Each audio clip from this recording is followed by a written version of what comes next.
Eu vou chamar o Vitor Irajá, nosso apresentador e analista de economia, para a gente entender o que está em jogo com a privatização dessas empresas. Vitor, privatizar a Petrobras seria mais benéfico ou não? A Petrobras hoje dá lucro, né? Uribe, antes de qualquer coisa, muito boa tarde a você e todos que acompanham a gente aqui no Bastidores. Uribe, antes de entrar no aspecto mais técnico sobre a efetividade ou não da privatização da Petrobras, é curioso a gente, na verdade, levantar a possibilidade de se tirar isso do papel. Porque, diferentemente da privatização, por exemplo, da Vale, que acontece durante o governo de Fernando Henrique Cardoso, em 1997, e da Eletrobras, né, que acontece em 2022, durante a gestão de Jair Bolsonaro, há uma limitação técnica mais que apresenta, né, imprime mais dificuldade numa discussão sobre uma eventual privatização da Petrobras, que envolve a lei do petróleo.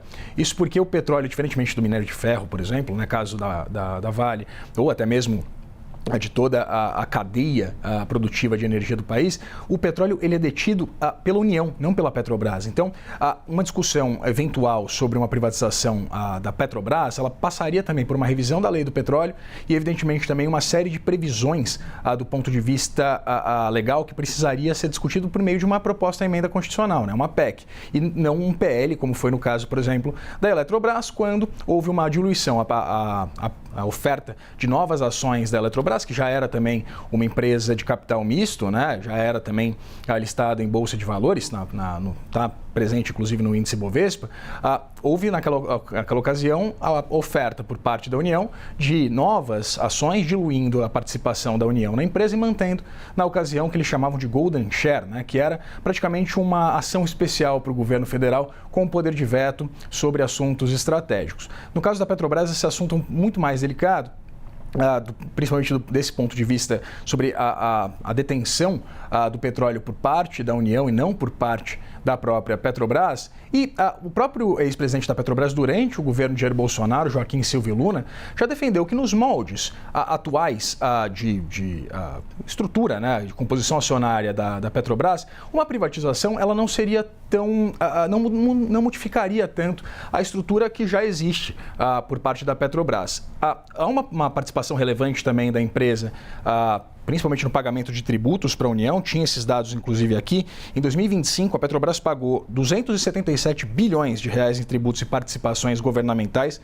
ou seja, a média é de 1,1 bilhão de reais por dia útil do ano, mantendo a companhia como a maior pagadora de tributos do país, cerca de 7% de toda a arrecadação nacional. Só para a União foram mais de quase 162 bilhões de reais em tributos, cerca de 6% da arrecadação federal. E privatizar a Petrobras significaria que, na verdade, a empresa continuaria, né, gerando tributos, pagando tributos, mas com um controle menor por parte do Estado. Isso imprime também, Uribe, uma dificuldade muito significativa perante os governadores. A gente sabe que estados, por exemplo, produtores de petróleo, têm uma dependência muito grande, tanto da arrecadação oriunda exatamente pelas atividades da Petrobras, quanto no pagamento de royalties também. Das participações governamentais, 39,7 bilhões de reais foram em royalties e 21 bilhões e meio em participação especial, fluxos que são importantíssimos para as contas de estados produtores de petróleo, e também, evidentemente, onde a Petrobras opera, caso, por exemplo, do Rio de Janeiro.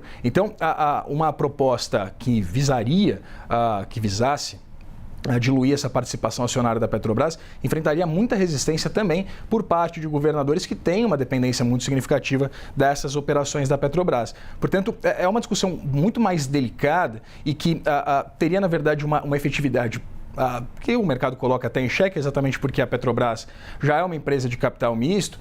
Claro, há uma preocupação por parte do mercado, principalmente quando a Petrobras ela realiza algumas políticas públicas que diminuem, evidentemente, seu nível de efetividade. Claro que quando subsidia-se, por exemplo, o preço dos combustíveis em momentos graves como esse que a gente vem vivendo agora, essas discussões elas voltam à tona exatamente por esse uso político por parte da Petrobras, que diminui exatamente a eficiência e a eficácia da empresa como uma corporation, né, como uma empresa de capital misto.